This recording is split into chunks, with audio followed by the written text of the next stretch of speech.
I found out my parents gave our family business to my younger brother. I quit working 80 hours a week, and when their client left, I said, let the heir handle it. The text came at 11 p.m. on a Tuesday. Family meeting tomorrow, 9 a.m. sharp. Don't be late. No explanation, no warning, just a command like always. I'd been running Valdez Construction for 7 years, took it from bankruptcy to $3 million annual revenue, sacrificed relationships, weekends, and my health. My brother Elliot spent those same years backpacking through Europe and finding himself, whatever that meant. He'd post Instagram photos from hostels while I was negotiating contracts at midnight. The meeting was brief. Mom and Dad sat across from me at the conference table I'd custom ordered. This business needs family leadership for the next generation, Dad said. We're naming Elliot as president effective immediately. You'll report to him now. I just stared. 7 years of 80-hour weeks. 7 years of missing holidays to meet deadlines. 7 years of my signatures on every contract, my relationships with every supplier, my reputation with every client. Why? I asked. Because he's ready to settle down, Mom said. He needs stability and purpose. You've always been fine on your own. Elliot walked in then, grinning like he'd won a prize. I trained him for 3 weeks, showed him our systems, introduced him to key clients. He nodded along, took 0 notes, and kept checking his phone. On his 3rd week, our biggest client, Thornton Development, called with concerns about their mall renovation. It's urgent, the project manager said. We need to discuss the structural issues before Friday. I forwarded the email to Elliot. Your client now, I wrote. Handle it. Then I updated my LinkedIn and started applying to competitors. By Thursday, I had 2 interviews scheduled.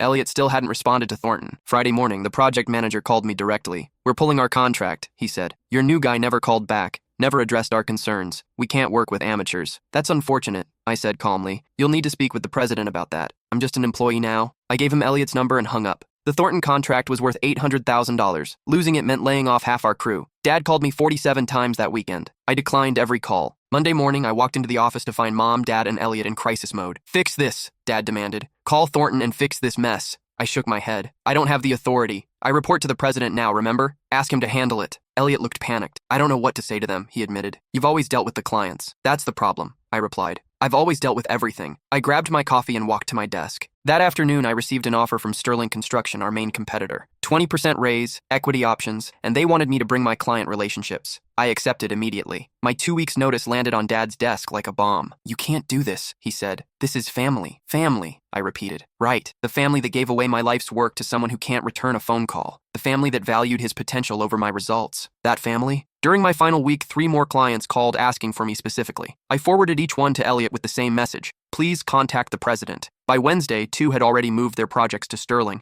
On my last day, I packed my office in silence while my parents watched. You're destroying everything we built, Mom said. I looked at her. You mean everything I built? You just signed the papers. I walked out carrying 7 years of sacrifice in a cardboard box. I started at Sterling the following Monday. They gave me a corner office and complete autonomy. Within a month, I'd brought over 5 of Valdez Construction's top clients. Then last week, I got a call from an unknown number. It was Dad. Elliot wants out, he said. The stress is too much for him. He's talking about going back to Europe. I stayed silent. We need you to come back. We'll make you president. We'll give you everything. I let him finish his pitch. Then I said, I'm afraid the heir will need to handle it. And I hung up. My phone buzzed immediately with a text from my brother. Can we talk? There's something you need to know about why they really gave me the business. Something they never told you. I stared at the message for a full minute, deleted it without responding, went back to reviewing the Henderson project proposal. My phone rang again. Elliot. I declined the call. He called back immediately, and again. On the 4th attempt, I answered. What? Please don't hang up, he said. His voice sounded different, smaller. I need to tell you something. Something I should have said 7 years ago. I'm working. You weren't supposed to get the business at all. I stopped typing. What are you talking about? Can we meet? I can't do this over the phone. You have 5 minutes. My office. Now. I gave him the address and hung up. He arrived in 30 minutes, looking worse than I'd ever seen him. His Instagram perfect hair was a mess, dark circles under his eyes. He'd lost weight. He sat down across from my desk without being invited. You look terrible, I said. I haven't slept in 3 days. He rubbed his face. The business is hemorrhaging money. We're down to 3 employees. Dad took out a second mortgage on the house to cover payroll. That's unfortunate. Stop, he said. Just stop with that. I know you're angry. You should be angry. But I need to tell you the truth before everything falls apart completely. I leaned back in my chair. 5 minutes talk. Do you remember when you were 23, when you first started working at Valdez full-time? Obviously. Do you remember Uncle Raymond? I frowned. Dad's older brother, lived in Arizona, died of a heart attack about 6 years ago. Vaguely. What about him? He left Dad everything, his entire estate, $3 million. I sat up straighter. I never knew that. Because Dad never told anyone. The money came with conditions. Uncle Raymond hated you. The words hit like a physical blow. What? He thought you were too independent, too ambitious. He told Dad that women who acted like men were destroying traditional families. He said giving you the business would be like spitting on the Valdez name. Elliot's hands were shaking. The inheritance had a clause. If Dad ever made you president or gave you ownership of the business, he'd have to return all the money, plus interest. I couldn't speak. Dad used that money to pull the company out of bankruptcy, bought new equipment, paid off debts. Everything you built after that, you built on Uncle Raymond's money. Money that would disappear the moment you took control. So they gave it to you instead. They gave it to me because I was the safe choice. The son. The one who wouldn't trigger the clause. He looked down at his hands. I told them it was wrong, that you'd earned it. Mom said you'd understand eventually. Dad said it was just business, that you'd get over it. Get over it. I should have refused. Should have told you the truth. But I was 25 and stupid, and they were offering me a company on a silver platter. I thought maybe I could learn. Maybe I could actually do it. He laughed bitterly. I was so fucking wrong. I stood up and walked to the window, looked out at the city. How much of the inheritance is left? About $500,000, maybe. Dad's been burning through it trying to keep things afloat. The Thornton contract wasn't the last disaster. We lost Belmont Industries, Morrison Group, Fletcher Development. Every client you built relationships with is gone. And you want what exactly? My sympathy? I want you to know the truth. I want you to know that none of this was about your abilities or your work. You were the best thing that ever happened to that company. They knew it. I knew it. But Uncle Raymond's ghost has been running things from the grave. Is that supposed to make me feel better? No. He stood up. It's supposed to make you angry at the right people. I'm complicit. I went along with it. I took what should have been yours, but Mom and Dad made a choice. They chose money over you. They chose a dead man's bigotry over their daughter's future. Daughter. Not son. Not child. Daughter. The word carried weight I'd never fully felt before. Does Uncle Raymond's clause still apply? He's been dead for 6 years. The money's spent. The clause doesn't matter anymore. Elliot moved toward the door. Dad keeps calling me asking when you're coming back. Mom sent me here to beg you. They think I can fix this. Bring you home. Make everything like it was. What did you tell them? That I'd try. He paused at the door. But I'm not here to beg. I'm here to apologize. And to tell you that if you never speak to any of us again, I wouldn't blame you. After he left, I sat at my desk for an hour. Just sat there, processing. Uncle Raymond, a man I'd met maybe 5 times in my entire life, had decided my future, had poisoned my parents against me, had made them choose between their child and their money. They chose the money. My phone rang. Dad again. I answered this time. Did Elliot talk to you? He did. So you understand now. It wasn't personal. It was business. The clause didn't give us a choice. There's always a choice, Dad. You don't understand how much debt we were in. We would have lost everything. The house, the business, everything. So you sacrificed me instead. We didn't sacrifice you. We gave you an opportunity to prove yourself, and you did. Look at you now. You're thriving at Sterling. You took our lessons and applied them somewhere else. That's good business. The audacity. The absolute audacity. Your lessons? Leadership, client management, contract negotiation. We taught you everything. I taught myself while you were busy keeping secrets. While you were grooming Elliot to be the acceptable heir. I kept my voice level, calm. Did it ever occur to you to fight the clause? To challenge it? To tell Uncle Raymond to take his blood money and shove it? Silence. Did it ever occur to you that your daughter was worth more than $3 million? That's not fair. No. What's not fair is working 80-hour weeks while believing merit mattered. What's not fair is missing my best friend's wedding, my college roommate's funeral, and every single birthday for 7 years because the family business needed me. What's not fair is finding out that none of it mattered because I have the wrong chromosomes. Your uncle was old-fashioned. We couldn't change his mind. You could have chosen me anyway, and lost everything. You lost me instead. How's that working out? He hung up. 5 minutes later, Mom called. Your father's upset. Good. This isn't like you. You've always been so understanding, so rational about business decisions. That was before I knew the business decisions were about controlling my future based on a dead man's sexism. Raymond had traditional values. It wasn't personal. It was entirely personal, Mom. He hated me for being ambitious, for being female and ambitious. And you let him win. We made the best decision we could with the information we had. You made the easiest decision. You took the money and told yourselves it was temporary, that you'd fix it later, that I'd never find out. I paused. When exactly were you planning to tell me? No answer. That's what I thought. You were going to take this to your graves. Let me spend my whole life thinking I wasn't good enough, that Elliot earned something I couldn't. We were protecting you. From what? The truth? Reality? The knowledge that my own parents valued a dead man's approval more than their living daughter's dreams? It wasn't that simple. It was exactly that simple. You had a choice. Money or me. You chose money. Now you have neither. I ended the call. That night I couldn't sleep. Kept thinking about Uncle Raymond. Tried to remember him clearly. All I could recall was a stern man who smelled like cigars and never smiled. He'd come to Christmas dinner a few times, sat at the head of the table like he owned it, made comments about women's place in the world. My mom would laugh nervously. Dad would nod along. I'd been 16 the last time I saw him. He'd asked what I wanted to study in college. Engineering? I'd said. He'd laughed. That's a man's field, sweetheart. You'd be better off in teaching or nursing. Something appropriate. I'd argued back. Listed female engineers who'd changed the world. He'd patted my head like I was a child and said, "You'll understand when you're older." I'd gone to my room angry. Mom had come up later. "Don't provoke your uncle," she'd said. "He's helping Dad with the business. We need to stay on his good side." Even then, even at 16, I'd been sacrificed for family business politics. The next morning, I called my lawyer. Mitchell had handled my contract negotiations with Sterling. He listened to the whole story without interrupting. "Do you have proof of the clause?" "Only Elliot's word." And my parents confirmed it. I'll need documentation, Uncle Raymond's will, the inheritance papers, your parents' financial records from that time period. I don't have access to any of that. Then we'll subpoena them. If they used inheritance money to operate a business you were working for, you might have a claim for unpaid equity, possibly discrimination. He paused.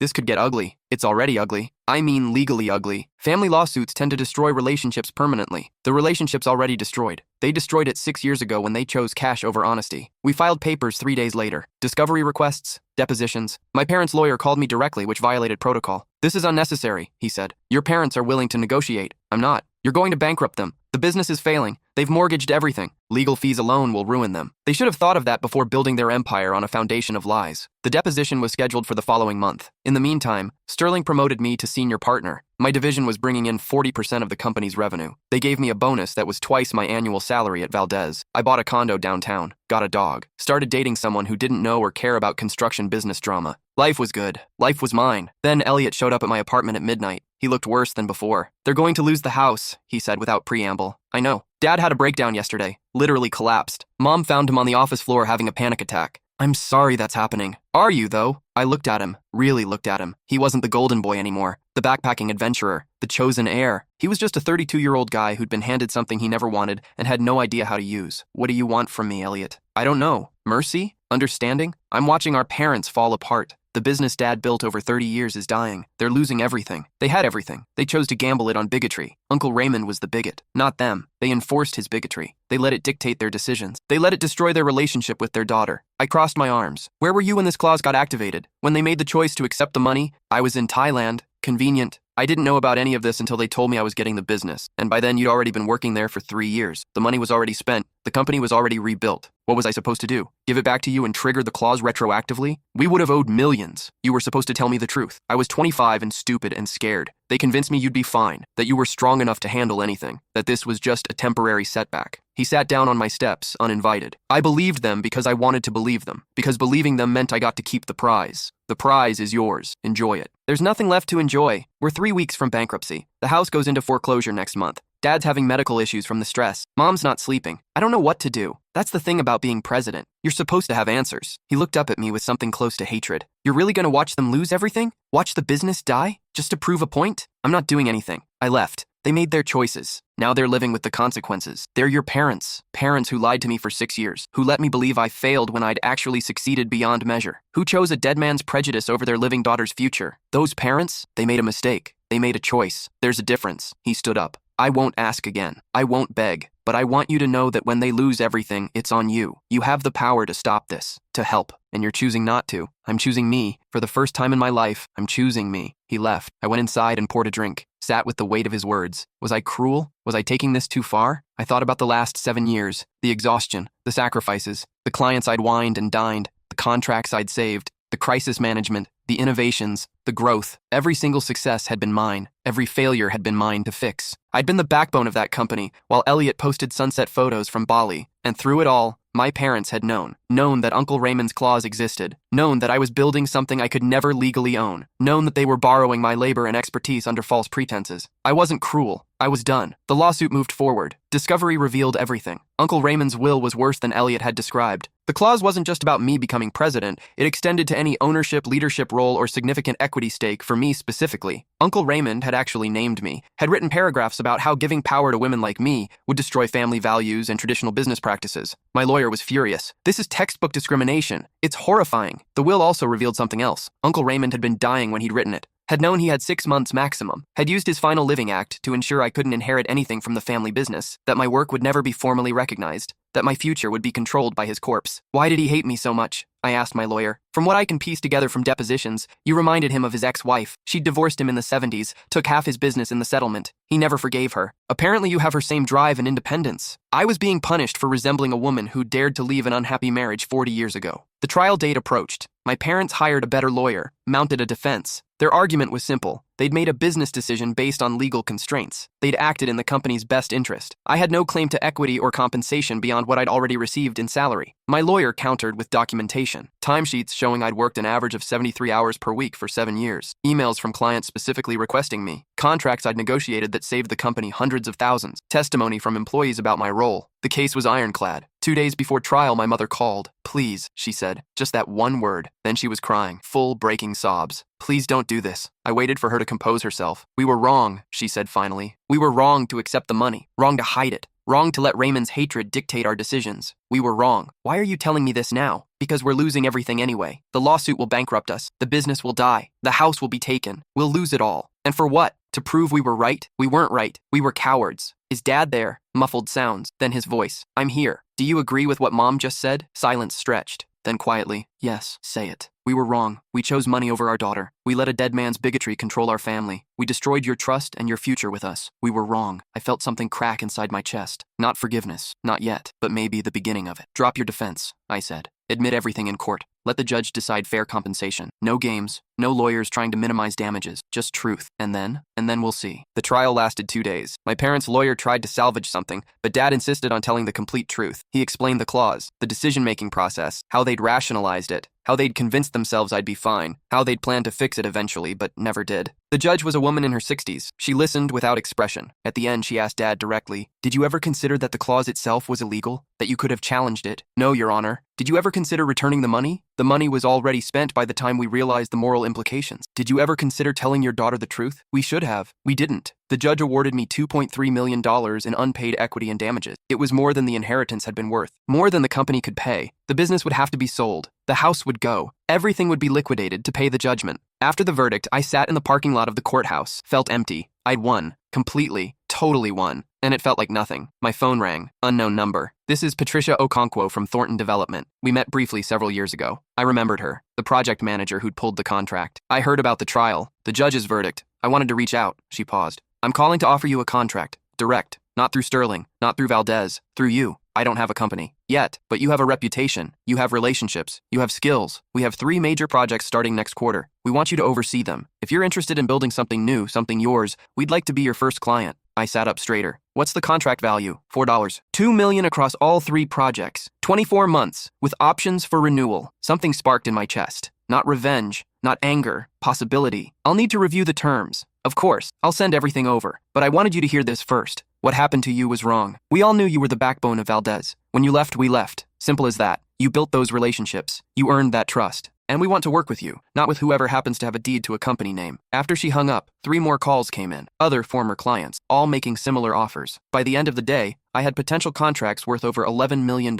I could start my own company, build something from scratch, something without dead men's clauses or family politics, something entirely mine. That night, I drafted a business plan, called it Reyes Construction, using my mother's maiden name, filed the LLC paperwork, leased office space, posted job listings. Within a week, I had 5 employees, all former Valdez workers who'd been laid off when the business started failing. They didn't ask for their old salaries, they asked for equity, for a chance to build something real. I gave it to them. 2 months later, Valdez Construction sold at auction. Some development firm bought the name and assets for pennies on the dollar. My parents moved into a rental apartment, small, 2 bedrooms. Nothing like the house they'd mortgaged for Elliot's presidency. Dad called me. "I heard about Reyes Construction. Word travels fast. 11 million in contracts your first month. That's remarkable. It's what I was always capable of. You just never gave me the chance to show it." "I know." He sounded tired. "Old. We're proud of you. I know we have no right to be, but we are. Being proud isn't enough. I know that too." We sat in silence for a moment. "The money from the judgment," he said finally. "You could have taken everything, left us with nothing. You didn't have to structure the payment plan the way you did." The judge had allowed me to set terms. I'd arranged for the judgment to be paid over 10 years. Enough that they wouldn't be destroyed. Not so much that they'd be comfortable. They'd have to work, budget, live within their means, feel the weight of their choices every single month.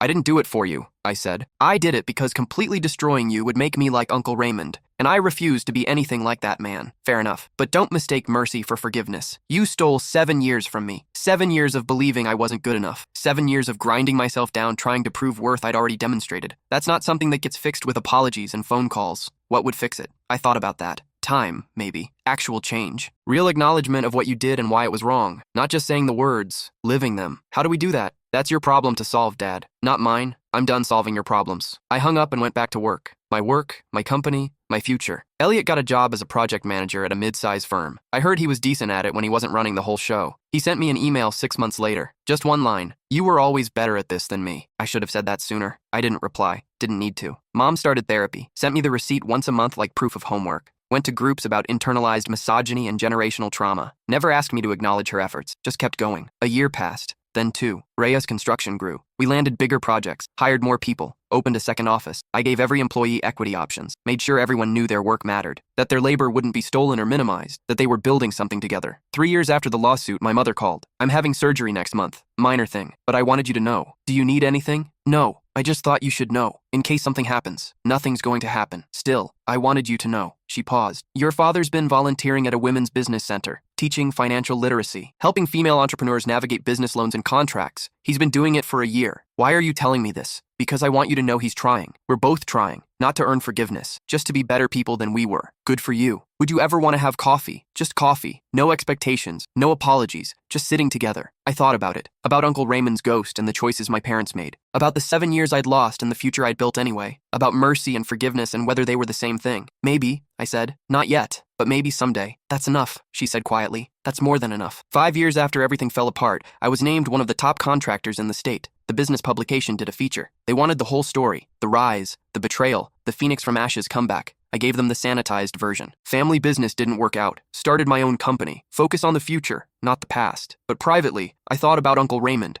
about his will and his hatred and his determination to control things from beyond the grave. He'd wanted to stop me, to keep me small and contained and appropriate. Instead, he'd freed me. His claws had been the catalyst. Without it, I might have stayed at Valdez forever. Might have waited for my parents to do the right thing. Might have sacrificed decades more waiting for permission to build something mine. His attempt to cage me had forced me to fly. I thought about calling my parents, telling them about the award, the recognition, the success that was completely, undeniably mine. But I didn't need to. They'd see it. Everyone would see it. And that was enough. My phone buzzed. Text from an unknown number. "Saw your award announcement. Congratulations. You earned it. Elliot." I deleted it without responding. Then I looked around my office. My actual office. The one I'd built. The walls covered with blueprints for projects that existed because I'd made them exist. Photos of my team. Award plaques. Letters from satisfied clients. This was mine. Not because someone gave it to me. Not because I was the acceptable choice or the default option. Mine because I'd built it from nothing after losing everything. My assistant knocked. The mayor's office called. They want to discuss the Civic Center renovation project. It's a big one. How big? $20 million over 3 years. I smiled. "Set up the meeting." She paused at the door. "You know, when I first started here, I asked around about you. Everyone said the same thing, that you were someone who'd had everything taken away and built it all back twice as big. That's one way to tell the story. What's your way?" I thought about it. About Uncle Raymond and clauses and parents who chose wrong. About being told I wasn't enough and proving everyone wrong. About mercy and justice and the difference between the two. I was someone who spent 7 years building someone else's dream. Then one day I got permission to stop, and everything got better after that. She smiled and left. I turned back to my computer, opened a blank document, started drafting terms for the Civic Center project, made notes about staffing and timelines, calculated profit margins. Outside my window, the city stretched out, full of buildings I'd helped construct, full of futures I'd helped build,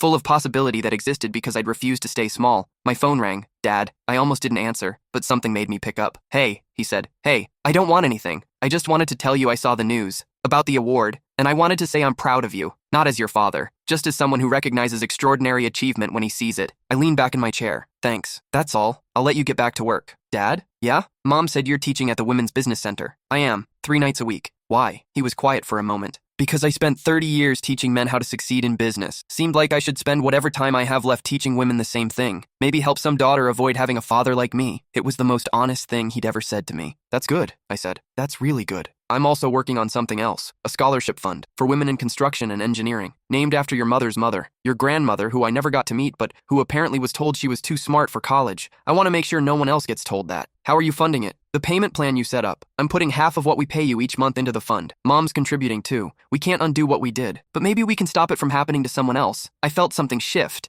Not forgiveness exactly, but maybe understanding. Maybe the first step towards something like peace. "I'd like to hear more about that," I said. "The scholarship fund, how it works." "Yeah? Yeah, not today, but soon. Maybe over coffee. I'd like that." His voice cracked slightly. "I'd really like that." We hung up. I sat there for a while, thinking about the future, about whether reconciliation was possible, about whether I even wanted it. My phone buzzed. Message from Patricia at Thornton Development. "Mayor's office wants a meeting next week. You free Tuesday at 10? I checked my calendar. Wide open. No 80-hour weeks. No sacrificing weekends. No grinding myself down for someone else's approval. "Tuesday at 10 works perfect," I typed back. Then I added, let's build something amazing. Because that's what I did now. I built things, beautiful, functional, permanent things. Things that would last long after all of us were gone. Things that had my name on them, my vision, my work. Uncle Raymond had tried to write my ending, had tried to ensure I'd never be more than an employee, never be valued, never be enough, but he'd forgotten something crucial. You can't cage someone who's already learned to fly. You can't stop someone who's already learned to build, and I'd learned both. I looked at the picture on my desk. Me and my team at the groundbreaking for our biggest project. All of us smiling, all of us equity holders, all of us building something that mattered. This was the ending Uncle Raymond never imagined.